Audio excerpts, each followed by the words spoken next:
Ngayong araw inaasahang sasalang si OVP Chief of Staff Attorney Zulaika Lopez sa impeachment trial ni Vice President Sara Duterte.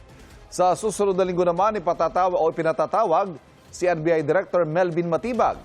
Kagabi, sinita ang NBI dahil sa mga pagkukulang umano nito sa investigasyon kaugnay sa paggawanta ng bise laban sa Pangulo at sa ilan niyang kamag-anak. May unang balita si Mark Salazar.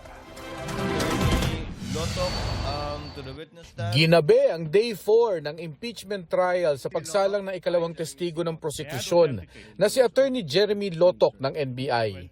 Sa cross-examination, binigyan diin ng depensa ang kakulangan ng NBI sa preliminary investigation nito laban kay Vice President Sara Duterte sa reklamong inciting to sedition at grave threat, dahilan para ibalik sa kanila ng DOJ ang reklamo para sa karagdagang case build-up. We didn't revise the affidavit of investigation. We just produced the affidavits. Hindi ho namin binago, Your Honor, yung affidavit namin.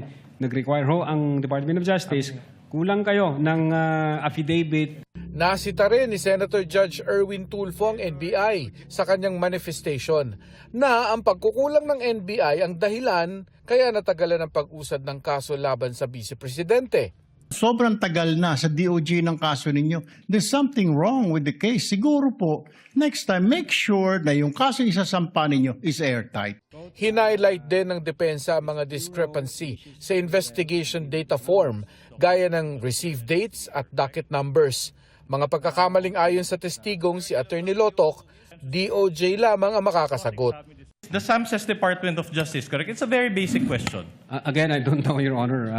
No, based on this document, Argumentative, Your Honor. the only question is, it says Department of Justice, correct? As I've said, Your Honor, hindi ho ako ang nag-file. May inutusan ho ako. Do you see it in the screen and do you Your see Honor, it in the hard copy? Counsel asked and answered, move on. That's Okay. the response of the witness. So, will you agree that considering that this was supposed to be received by the DOJ, it is only the DOJ that has the authority to change the date? Again, you asked the DOJ, sir. Wala ho akong idea. Marami pa raw uusisain ng depensa sa testigo pero tumayo na si Senator Judge Mig Zubiri para hilinging ipagpabukas na lamang ang cross-exam.